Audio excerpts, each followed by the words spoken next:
ನಮಸ್ಕಾರ ವೀಕ್ಷಕರೇ, ನಮ್ಮ SLN ನ್ಯೂಸ್ ಕನ್ನಡ ಚಾನೆಲ್ ಈಗಲೇ ಸಬ್ಸ್ಕ್ರೈಬ್ ಮಾಡಿ ಹಾಗೂ ಕೆಳಗಡೆ ಇರುವ ಬೆಲ್ ಬಟನ್ ಒತ್ತಿ. ಇದರಿಂದ ನಾವು ಅಪ್ಲೋಡ್ ಮಾಡುವ ವಿಡಿಯೋವನ್ನು ಎಲ್ಲರಿಗಿಂತ ಮುಂಚೆ ನೀವು ನೋಡಬಹುದು. ಇದನ್ನು ಲೈಕ್ ಮಾಡಿ, ಶೇರ್ ಮಾಡಿ ಹಾಗೂ ನಿಮ್ಮ ಅನಿಸಿಕೆ ಅಭಿಪ್ರಾಯಗಳನ್ನು ಕಮೆಂಟ್ ಮೂಲಕ ನಮಗೆ ತಿಳಿಸಿ. ನಮ್ಮ ಚಾನೆಲ್ನಲ್ಲಿ ಸುದ್ದಿ ಮತ್ತು ಜಾಹೀರಾತುಗಳನ್ನು ನೀಡಲು ದೂರವಾಣಿ ಸಂಖ್ಯೆ 9945874894. ದೊಡ್ಡದಾಸೇನಹಳ್ಳಿ ಗ್ರಾಮದಲ್ಲಿ ಸುಬ್ರಮಣಿ ರವರ ನೀರಿನ ಟ್ಯಾಂಕು ಪೈಪ್ ಲೈನ್ಗೆ ಮತ್ತು 2 ಕಿಟಕಿಗಳಿಗೆ ಬೆಂಕಿ. ಶಿಡ್ಲಘಟ್ಟ ತಾಲ್ಲೂಕಿನ ಕಸಬಾ ಹೋಬಳಿಯ ದೊಡ್ಡದಾಸೇನಹಳ್ಳಿ ಗ್ರಾಮದ ನಿವಾಸಿಯಾದ ಸುಬ್ರಮಣಿ ರವರ ಮನೆಯ ಪಕ್ಕದಲ್ಲಿ ಬಳಕೆಗೆ ಬಾರದಂತಹ ರೇಷ್ಮೆ ಕಡ್ಡಿಗಳನ್ನು ಮನೆ ಪಕ್ಕದಲ್ಲಿ ಹೆಚ್ಚಾಗಿ ಹಾಕಿರುತ್ತಾರೆ. ಸುಬ್ರಮಣಿ ರವರ ಮನೆಯಲ್ಲಿ ಯಾರೂ ಇಲ್ಲದಿದ್ದ ಸಮಯದಲ್ಲಿ ಮನೆ ಪಕ್ಕದಲ್ಲಿ ರೇಷ್ಮೆ ಕಡ್ಡಿಗಳಿಗೆ ಆಕಸ್ಮಿಕವಾಗಿ ಬೆಂಕಿ ಬಿದ್ದಿದ್ದು, ಆ ಬೆಂಕಿ ಹೆಚ್ಚಾಗಿ ಉರಿಯುವ ಆ ಸಂದರ್ಭದಲ್ಲಿ ಸುಬ್ರಮಣಿ ಮನೆಯ ಮೇಲಿರುವ ನೀರ ಟ್ಯಾಂಕ್ಗೆ ಹಾಗೂ ಪೈಪ್ ಲೈನ್ಗೆ ಮತ್ತು ಮನೆಗೆ ಇಟ್ಟಿದ್ದ 2 ಕಿಟಕಿಗಳಿಗೆ ಬೆಂಕಿ ಹೆಚ್ಚಾಗಿದ್ದು, ಇವೆಲ್ಲವೂ ಬೆಂಕಿಯಲ್ಲಿ ಬೆಂದು ಹೋಗಿದೆ. ಸುಟ್ಟು ಹೋದ ವಸ್ತುಗಳು ಯಾವುದೇ ರೀತಿಯಲ್ಲಿ ಬಳಕೆಯಾಗುವುದಿಲ್ಲ. ಬೆಂಕಿಯಲ್ಲಿ ಸುಟ್ಟು ಕರಗಲಾಗಿರುವ ದೃಶ್ಯಗಳು. ಈ ಮನೆಯ ಬಳಿ ಯಾವುದೇ ರೀತಿಯ ಗ್ರಾಮ ಪಂಚಾಯಿತಿ ಸದಸ್ಯರಾಗಲಿ ಹಾಗೂ ಗ್ರಾಮ ಪಂಚಾಯಿತಿ ಅಭಿವೃದ್ಧಿ ಅಧಿಕಾರಿಯಾಗಲಿ ಯಾರೂ ಸಹ ಈ ಮನೆಗೆ ಬಂದು ಇವರನ್ನ ವಿಚಾರಣೆ ಮಾಡಿರುವುದಿಲ್ಲ. ಇನ್ನು ಮುಂದೆ ಯಾದರೂ ಸಹ ಸಂಬಂಧಪಟ್ಟ ಅಧಿಕಾರಿಗಳು ಸದಸ್ಯರು ಇವರ ಮನೆಗೆ ಹೋಗುತ್ತಾರೋ ಅಥವಾ ಇಲ್ಲವೋ ಕಾದು ನೋಡಬೇಕಾಗಿದೆ.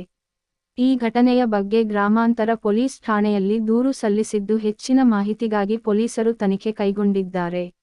ವರದಿ ನವೀನ್ ಕುಮಾರ್, SL, ಸೊರಕಾಯಲಹಳ್ಳಿ. ನಮಸ್ಕಾರ, ನನ್ನ ಹೆಸರು ಶೈಲಜಾ ಅಂತ.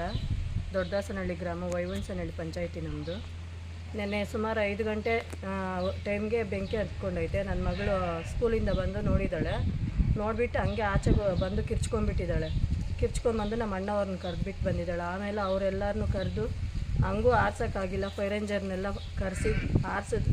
ರಾತ್ರಿ 10 ಗಂಟೆ ಆಯಿತು ಆರಿಸೋದು. 10 ಗಂಟೆ ತನಕ ಆರ್ಸೋಕ್ಕಾಗಿಲ್ಲ ಸರ್. ಅದು ಗೊತ್ತಿಲ್ಲ. ಮನೆ ಹತ್ರ ಎಲ್ಲ ಕಡ್ಡಿಗಳು ಹಾಕಿದ್ರು, ಸುತ್ತಲೂ ರೇಷ್ಮೆ ಕಡ್ಡಿಗಳು ಹಾಕಿದ್ರು. ಯಾರು ಇಟ್ಟಿದ್ದಾರೆ ಅಂತ ನಾವು ಯಾರ ಮೇಲೆ ಡೌಟ್ ಕೊಡೋಕ್ಕಾಗುತ್ತೆ? ನಾವು ಯಾರೂ ಇರಲಿಲ್ಲ. ಆ ಮಗು ಒಂದೇ ಇದ್ದಿದ್ದು.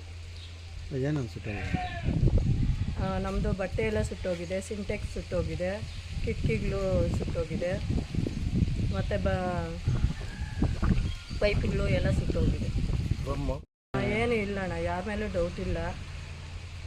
ಯಾಕಂದರೆ ಆಕಸ್ಮಿಕವಾಗಿ ಆಗಿರೋದು.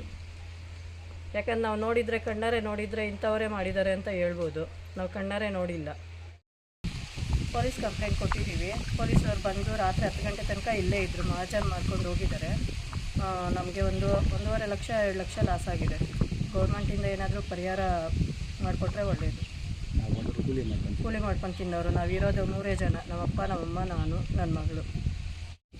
ಬೆಳಗ್ಗೆ ಕೂಲಿ ಕೆಲಸಕ್ಕೆ ಹೋದರೆ ನಾವು ಸಾಯಂಕಾಲ ಬರೋದು. ಮನೆ ಕಡೆ ಈ ಥರ ಆಗಿದೆ. ನಾವು ಸಾಯಂಕಾಲ ತನಕ ಬಂದಿಲ್ಲ. ನಮ್ಮ ಮಗು ಫೋನ್ ಮಾಡೋ ತನಕ ನಮಗೆ ಗೊತ್ತೇ ಇಲ್ಲ ಈ ಥರ ಆಗಿದೆ ಅಂತ. ಆಮೇಲೆ ನಾವೆಲ್ಲ ಬಂದಿದ್ದು. ನಾವೆಲ್ಲರೂ ಕೂಲಿಗೆ ಹೋಗೋದು. ಫೋನ್ ಮಾಡಿದ್ವಿ, ಫೋನೇ ಪಿಕ್ ಮಾಡಿಲ್ಲ ಅವರು. PDOಗೆ ಫೋನ್ ಮಾಡಿದ್ವಿ, ಫೋನೇ ಪಿಕ್ ಮಾಡಿಲ್ಲ. ರಾತ್ರಿಯಿಂದ ಮಾಡ್ತಾಯಿದ್ದೀವಿ, ಫೋನ್ ತೆಗಿತಾ ಇಲ್ಲ ಅವರು. ಇನ್ಯಾರಿಗೆ ಮಾಡಬೇಕೋ ಗೊತ್ತಿಲ್ಲ.